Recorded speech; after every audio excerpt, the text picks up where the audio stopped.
Alors Yvan Bruchet, un pur produit bagnard, de la grande famille des Bruchet de Lourtier.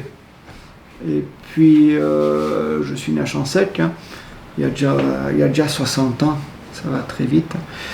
Et puis j'ai fait mes écoles, tout ça, standard, et j'ai fait un apprentissage de menuisier. J'aimais le bois, je voulais faire dans la forêt. J'ai fait menuisier, j'ai fait une petite maîtrise fédérale après. Je me suis marié, j'ai construit une maison en Angleterre avec Hélène du Café Magnin, on dit, parce que c'était comme ça qu'on lui disait, Hélène du Café Magnin. Et j'ai eu 2 enfants, mon épouse est décédée il y a 20 ans, cette année. Et j'ai 2 garçons, François qui est marié et qui travaille dans la Raiffeisen à Saint-Maurice. Et je suis grand-père d'une petite fille Lisa. Et puis mon deuxième fils, David, qui travaille à la médiathèque à Martigny, qui a un appartement en dessous, donc qui est indépendant. Et puis David, en simplifiant David, c'est qu'il aime les gens. Voilà, c'est ça, sa manière de le décrire. Donc tu as grandi ici dans la vallée de Bagne? Oui, j'ai toujours habité à Bagne, depuis Chansec, après j'ai construit Angleterre. Et puis je suis amoureux de cette vallée, enfin je suis né je dis même pas à Bagne, je suis né au fond à Champrion. Parce que mon grand-père a tenu pendant 50 ans la cabane de Champrion, mon père était garde-chasse. Et il m'a donné tout cet amour de la nature, de la montagne, de la chasse, du gibier. Je suis un mauvais chasseur. Je suis un chasseur de chamois, de Champrion. J'ai pas envie d'aller chasser ailleurs. Je sais pas, c'est dans les gènes ça. Mais tu chasses toujours? Et je chasse toujours. Je sais pas combien d'années encore, parce que du gibier, il n'y en a bientôt plus. Mais je vais pas faire ici une théorie sur le loup, parce que je vais me faire plein d'ennemis. Et puis le jour où on ne pourra plus chasser à Champrion, je vais arrêter. J'ai pas trop envie d'aller chasser ailleurs. Moi, c'était mon coin de paradis là-bas au fond. On peut dire que c'est ton loisir principal? Oui, c'est 2 semaines par année. Alors ça commence maintenant déjà les tensions. Au mois d'août, ça commence déjà les tensions maintenant. Mais mon loisir, c'est 2 semaines par année, plus 3 semaines après pour la chasse basse. On a un groupe de copains fantastiques, on se marre bien. C'est vraiment toute amitié, c'est pas celui qui tue le plus, bien au contraire. Hein. On rigole beaucoup. Et puis c'est un de mes loisirs principaux. Avec la montagne, si on peut mettre ensemble la montagne, le ski, pot de faute. Et puis j'ai un copain d'ailleurs qui vient de m'offrir, Pierre-André Deslards, il vient de m'offrir pour mes 60 ans. On est allé au Cervin il y a 2 semaines en arrière. Et j'ai retrouvé plein de sensations de notre jeunesse. D'ailleurs, on était plein d'émotions, les deux, en sommet. Parce qu'on faisait aussi la montagne jaune. Et puis, j'arrive gentiment à la retraite. C'est comme un retour aux sources. Je rembobine maintenant. Comme si je revenais un peu à mes passions de jeunesse, ou avec les copains du village. On partait les week-ends, on allait faire la ruinette, les bêtes des pitcounes, les petits combats, tout ça. T'es un grand sportif? Pas un grand, un sportif. Je n'ai pas un grand physique, je me débaigne dans cette montagne. Et puis, je ne cours pas après la montre, moi, par contre. Le temps que je peux aller, tant mieux. Yvan, tu me parlais de ton parcours, et puis tu as d'abord évoqué la menuiserie. Oui. Que tu étais dans la menuiserie, et puis comment tu es arrivé justement à la Balloise? Bien, je travaillais dans l'entreprise Bruchet Menuiserie, qui a cessé ses activités en 92. Et là, j'ai dû je ne sais pas si le terme est juste recycler, et puis il y a le portefeuille de la Balloise qui était à remettre dans la région ici. Je suis un grand timide, malgré ma grande gueule un petit peu, mais je suis un grand timide, puis je n'étais pas trop sûr de tout ça. Enfin, j'ai fait le test d'entrée, et ils m'ont trouvé sympa, pour pas dire beau. Et j'ai été engagé par la Balloise. La première année, j'étais tellement soucieux de bien faire mon travail vis-à-vis des gens, etc., que j'avais trop peur et je voulais arrêter pour trouver une autre place de travail. Et puis on m'a persuadé, parce que j'étais déjà entre guillemets bon la première année. Et puis mon agent, mon chef d'équipe, qui était M. Boulnois, m'avait même dit à la fin de l'année, Yvan, tu avais loupé l'examen d'entrée, mais je t'ai pris parce que je te sentais consciencieux, respectueux, bosseur, etc. Et je t'ai fait confiance et tu l'as prouvé déjà la première année. Puis depuis, j'ai eu pas seulement de succès dans mon travail, qu'on soit pour ou contre les assurances. Après, le principe, c'est que j'ai performé un peu dans ce métier qui m'a donné énormément de choses. J'ai apporté beaucoup à la Baloise, mais la Baloise, comme je dis souvent, m'a beaucoup apporté. Justement, à ce propos, tu parlais d'être bon assureur. C'est quoi pour toi être un bon assureur? Ben, le bon assureur, pour moi, il se résume en disant, ben, tiens, un client me fait confiance. Il n'a pas besoin de me poser toutes les questions, conditions générales, tout ça. Il me fait confiance. Et cette confiance, ben, je me dis, ben, tiens, s'il me fait confiance, si j'ai eu du succès, c'est que je suis un bon dans le sens, oh là là, c'est compliqué ça, mais je perds les pédales là. Non, mais il faut avoir quoi? Ouais, pour t'aider, qu'est-ce qu'il faut avoir comme qualité, selon toi, essentielle pour être un bon assureur? Moi, il faut être consciencieux, respectueux. Et j'ai toujours dit, moi, je veux croiser tout le monde. Le jour où je quitte la Baloise, je ne veux pas changer de trottoir parce que j'ai roulé une personne ou je l'ai fait faire une affaire pour si, que par intérêt financier. J'ai assuré mes gens comme je me serais assuré moi, comme j'aurais fait pour moi. Et ce rapport de confiance, il est immense. Mes clients, d'ailleurs, je me sens toujours un peu redevable vis-à-vis de mes clients parce que c'est eux qui m'ont fait vivre, c'est eux qui m'ont apporté tout ce bien-être, que ce soit matériel ou autre, ce capital sympathie que j'ai avec les clients, eh ben, c'est grâce à eux. Et puis, ils m'ont fait confiance, j'étais respectueux de ce qu'ils voulaient. Je leur ai rendu service, arrangé des choses à ma manière. Et ça s'est très bien passé dans ce sens-là. Et je crois que c'est ça, pour moi, un bon assureur. C'est pas vendre pour encaisser une prime ou encaisser une commission. C'est vendre pour dire, tu as un besoin, s'il y a quoi que ce soit, tu payes la prime et c'est à moi à faire nécessaire en cas de sinistre. Donc tu n'étais pas prédestiné, on peut dire, à ce métier, mais en fait, il t'a apporté... Énormément. Énormément. Et ma destinée, le décès de mon épouse il y a 20 ans, l'handicap de mon fils, tout ça, ce métier m'a permis de faire plein de choses que je n'aurais peut-être pas pu faire par rapport à ces événements de ma vie. Si j'avais eu un métier où j'avais les 9 heures ou 10 heures dans la boîte, là je suis indépendant, je m'organise comme je veux. Beaucoup de gens me disent « Oh mais tu fous rien » parce qu'ils me voient skier ou partir en vacances, je voyage beaucoup. En réalité, il y a des paquets d'heures, soit tôt le matin, soit tôt le soir, soit le samedi, soit dans des... c'est pas régulier. Et pour avoir le succès que j'ai eu, en toute modestie, pour être membre d'honneur d'un top 5, il n'y en a pas beaucoup en Suisse, mais il y a du travail quand même derrière. Bon, je le dis comme ça parce que beaucoup de gens, je joue toujours dans l'humour, mais oui, je fous rien, je donne plein de fric et je fous rien. Mais en réalité, il y a beaucoup de travail derrière. Bah justement, tu parles du top 5, là, tu peux expliquer ce que c'est? Oui, mais c'est gênant toujours de dire parce que c'est en fonction de la production, du travail que tu fais. C'est pas uniquement les contrats, la quantité de primes encaissées ou les contrats. Il y a une partie de manière de travail, il y a plusieurs, on appelle ça des pots. La quantité de travail, le nombre de primes, le nombre de contrats, la performance vis-à-vis des clients, ce n'est pas nécessairement un résultat financier. Et il y a plusieurs critères. Il y a beaucoup de critères, et puis ça te classe dans un top 5, comme ils disent ça, suisse.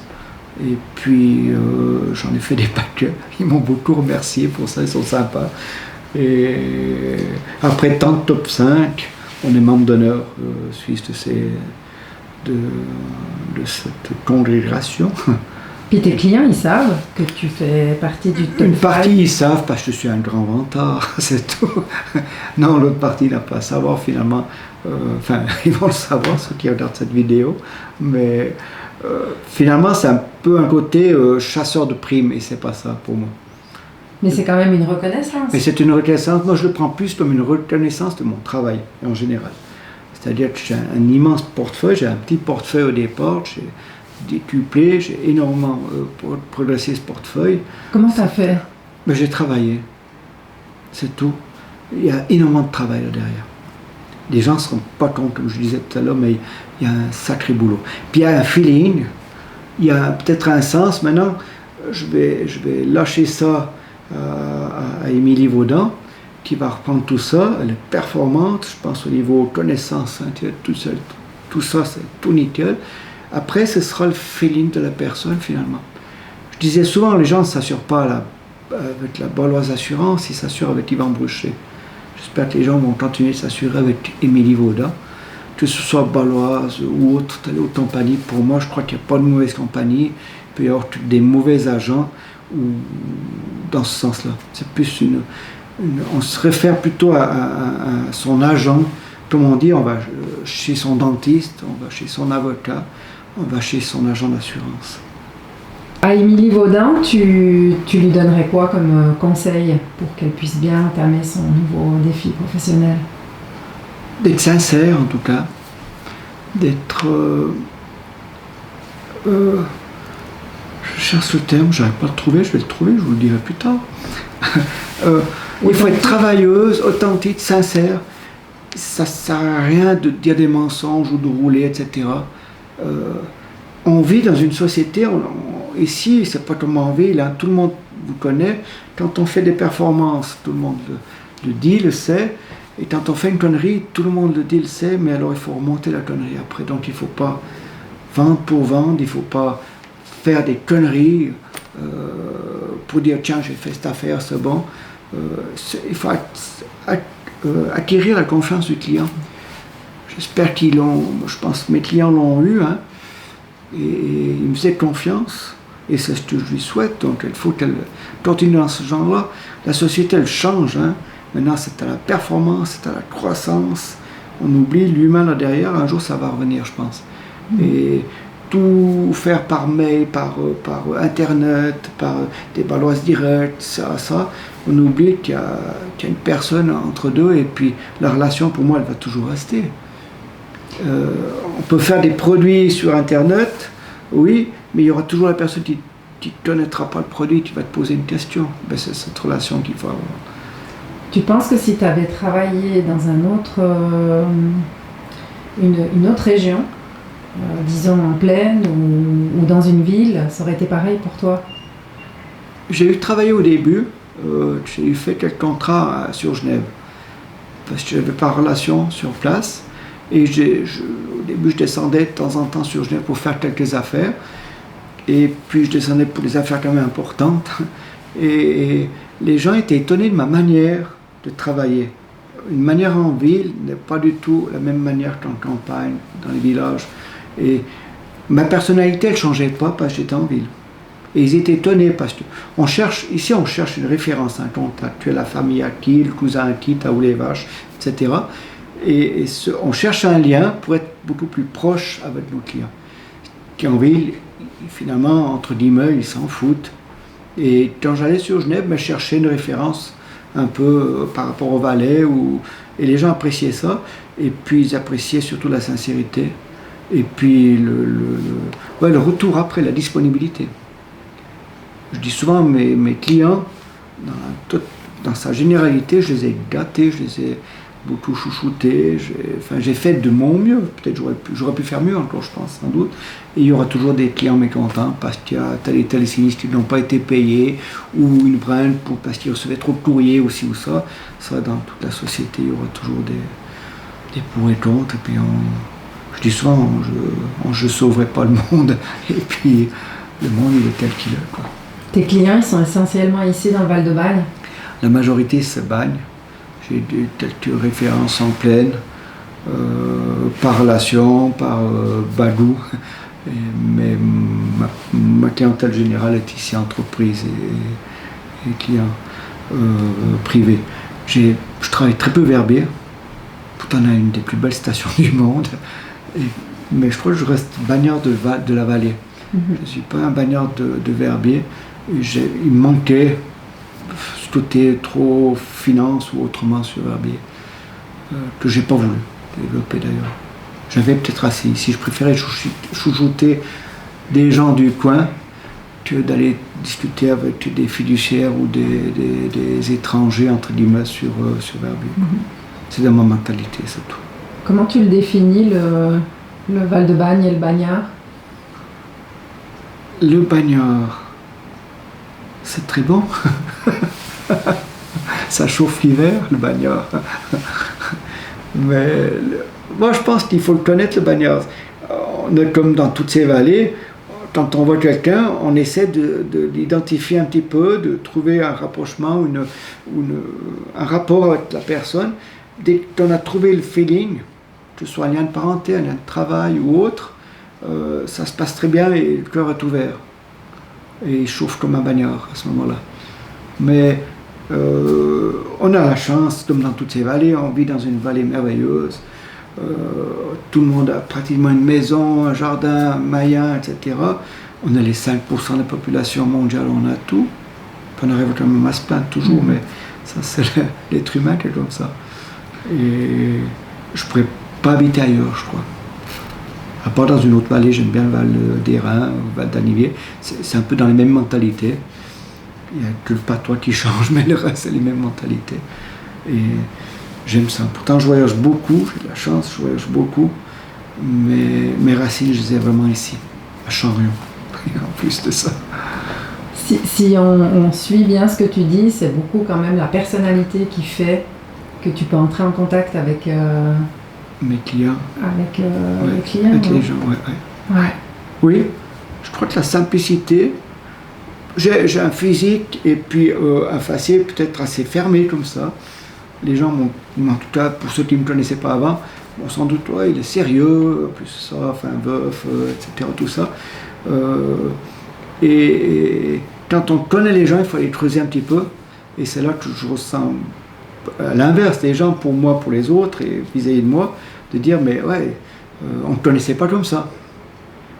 J'ai mes gags à la con, j'ai mes conneries, et j'ai une vie assez extraordinaire. Je dis souvent aux gens, je dis mais j'ai la chance parce que j'ai voyagé, j'ai fait du people, j'ai fait du VIP, en smoking ou autre, aller voir un opéra, et puis j'aime bien faire le con dans l'ître avec mes amis chasseurs du 28, à faire le con puis boire le coup en rigolant, en étant vraiment tout simple. Tu t'adaptes. Je m'adapte, et puis c'est deux opposés de vie, et c'est fabuleux. Ton caractère, il est comment? Il est difficile. Je suis très cartésien. Alors je souris maintenant avec l'âge, je bégaye déjà avec l'âge, et je souris beaucoup, parce que je tempère un peu, mais quand j'ai des idées très précises, je fais souvent des longues théories aux gens. Je sais, c'est ma vision des choses. Je suis beaucoup la politique, beaucoup les événements du monde, etc. Je déteste les séries télé, je regarde plutôt tout ce qui est reportage ou autre. Et j'ai un avis sur tout. Alors ça emmerde les gens, ça embête les gens. Mais tu acceptes de changer d'avis? Des fois je me tais avant de changer. Je change intérieurement, mais je me tais. Mais oui, j'accepte. Oui, je reconnais. Si ouais, je reconnais. Il faut un moment des fois. Mais non, je reconnais, puis je dis non, mais c'est juste, t'as raison. Après, je suis fier, je pense quand même. J'ai l'impression que mes idées, elles sont toutes justes. Puis elles ne sont pas toutes justes de ma part. Quoi. Mais mes gens m'apprécient, mes amis, j'ai plein de groupes d'amis, hein, que ce soit chasse, privé, travail, etc. Alors, je pense qu'ils me connaissent la personnalité vivante, donc rigolo, vitseur, piquant, même méchant peut-être dans mon humour. Et des fois, je blesse les gens sans le vouloir, et des fois, je suis très malheureux avec ça, ou ça me travaille énormément. Parce que je dis, mais c'est pas ça que je voulais dire, c'est dans le sens de l'humour. Et maintenant, on sait qu'il faut vraiment faire attention, parce que les gens, quand ils se blessent, ils sont beaucoup plus réactifs qu'avant. T'es spontané? Ouais, voilà.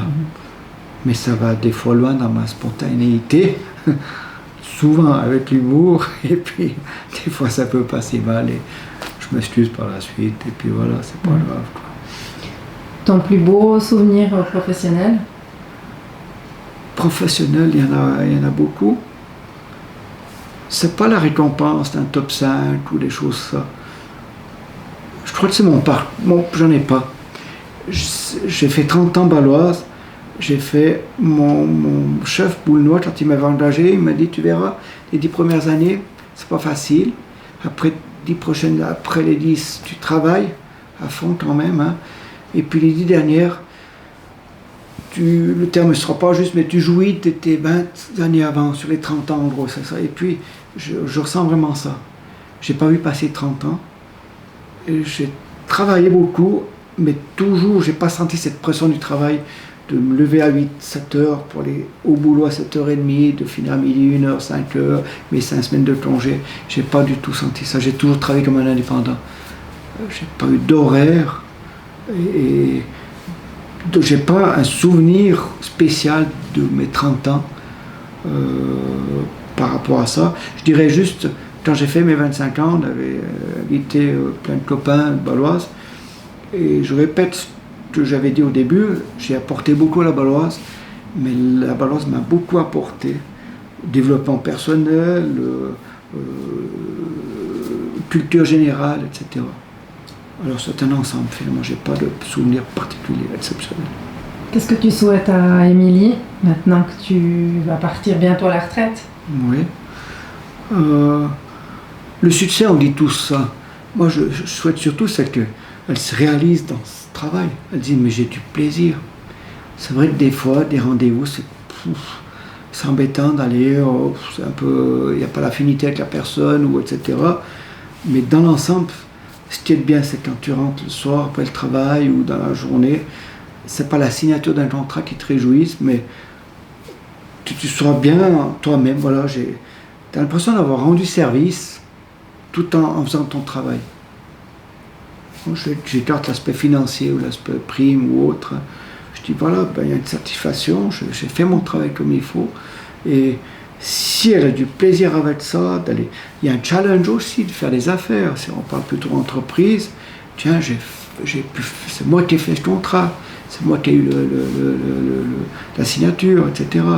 On a dû se battre, mais j'ai fait du bon travail, le client est content et j'en suis récompensé. Je parle bien, pas toujours uniquement financier, mais c'est une satisfaction personnelle. C'est chaque fois un petit challenge. Donc, tu t'es accompli dans ton job. Qu'est-ce qu'on peut te souhaiter à toi pour ta retraite? Ah, mais tu as du temps libre maintenant. J'ai tellement encore de choses. Je disais, je voyage beaucoup. Il y a tellement de choses à voir. Je suis un grand pollueur du monde. Alors, ça va sans doute, ma foi. On pourrait faire des grandes théories là-dessus. Quand je vois ce monde comme il va, moi je trouve qu'il m'apporte beaucoup. J'ai fait tout, hein. Et dans des gens qui n'ont rien, qui sont vraiment dans la misère. Puis quand on revient ici, puis je me dis, mais non, de bleu, on se plaint parce que le nouveliste à 6h15, il n'est pas là, il est passé à 6h30, il n'est encore pas là, le nouveliste, ou il n'a pas déblayé la neige encore, etc. Moi je pense que de voyager, ça apporte énormément dans la culture des gens, dans la façon de voir les choses. Je n'ai pas fait le tour du monde encore, hein, mais j'ai encore beaucoup de choses que j'aimerais voir, que j'aimerais faire. Donc tu vas voyager? Oui, entre les voyages, j'ai Charion et le monde. Charion, j'ai encore plein pro, parce que j'ai repris le Maya de mon grand-père, il y a 3 ans en arrière, j'ai refait un peu ce Maya. Alors Chari, ça c'est pour, quand je monte à Charion, c'est pour faire une étape entre deux à cause du cœur, pour l'altitude. Mais ça c'est 2 choses qui me sont très chères. Alors entre Charion, le plan pro, mes activités, je vais rester quand même un peu dans le social, dans mes groupes, parce qu'il faut continuer de faire partie de ce monde, et puis voyager. Donc pour te voir, on ira à Charion? Oui, Charion, plan pro, et puis au bout du monde.